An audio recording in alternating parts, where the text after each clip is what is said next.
When I was 10 years old, I had a snare drum. I loved my snare drum. We played every day.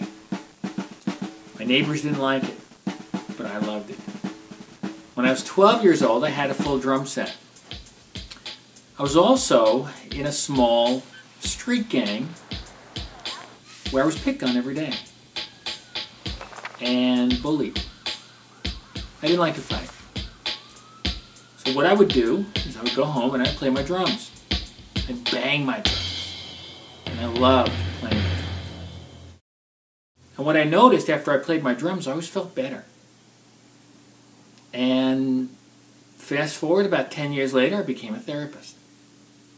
And I decided to do something kind of strange. I decided to buy 100 drums. Small drums.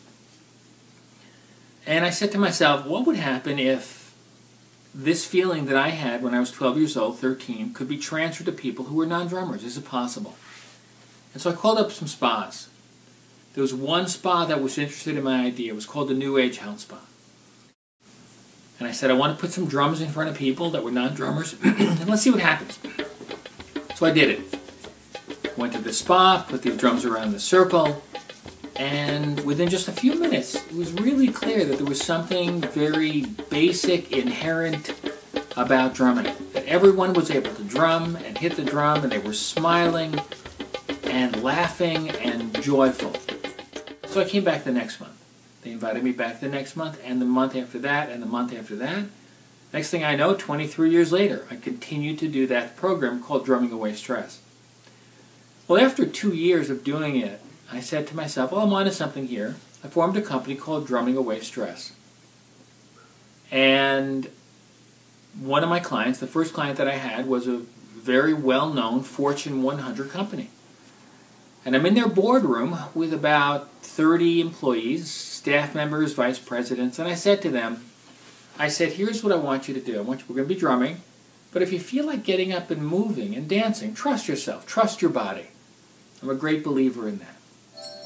So everyone's drumming, and all of a sudden, this gentleman in his mid-60s, totally unexpectedly, just jumped up out of his chair, and he started galloping and moving and dancing and swaying across his whole boardroom.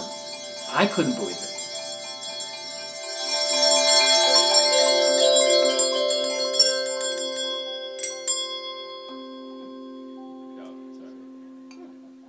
It was cool.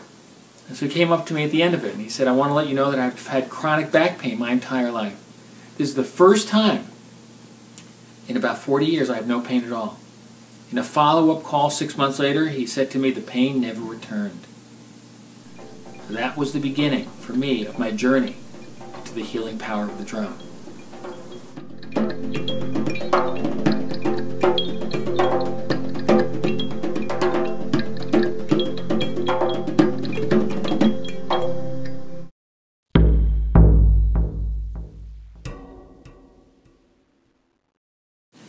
There was a mass shooting in Newtown, Connecticut, and I was invited to provide a healing drum circle for the community. It was just a few days after the shooting. Didn't know what to expect.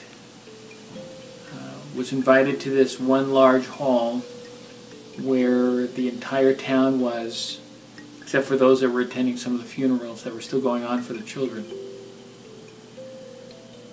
And throughout the day, children came into the circle,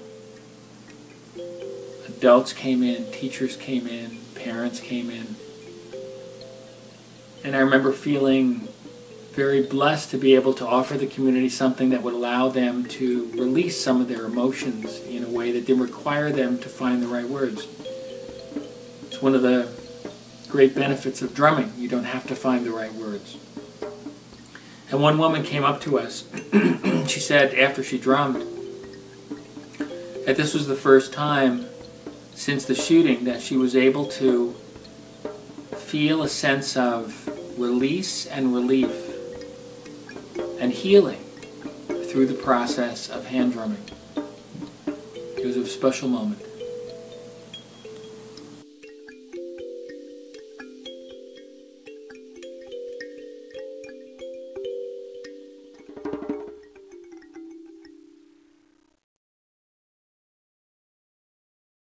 One of the areas that I dealt with in my book is the work with Alzheimer's patients.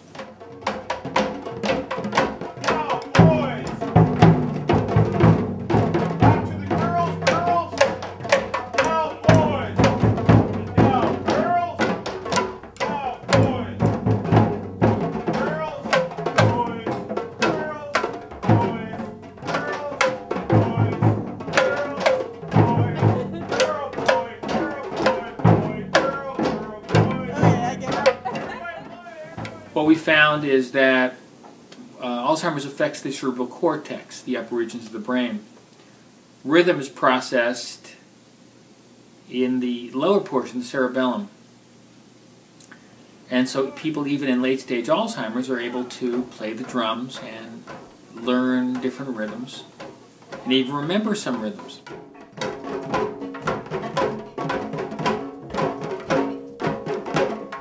4, 3, 2, 1, and freeze! So this is pretty significant. I work with individuals who have Alzheimer's patients from various nursing homes. And one thing that's amazing to me when I'm working with an individual who has Alzheimer's is watching them, that moment when they are singing a song with me. Whereas before they didn't have any songs in their mind, or they couldn't remember a song. But somehow the combination of drumming and singing allows them to come alive. And watching them go from this feeling, it seems when they walk into a room or they're taken in a wheelchair, where they seem lifeless, where there's no affect and there's no emotion, and they're very internal. 4, 3, 2, 1, and goodbye winter! Hello spring! Hello voices! Goodbye winter! Hello spring! Soon the birds will start to sing! Soon the birds will start to sing! Let's play a drum! Play your drum! And then to watch them suddenly start to hit a drum and make a sound and play a rhythm and play their own rhythms and create their own sounds and rhythms and then start to sing and watch them come alive. That moment, when I see that and I start to see them smile, there is nothing more precious for me than watching a senior citizen awaken to their aliveness.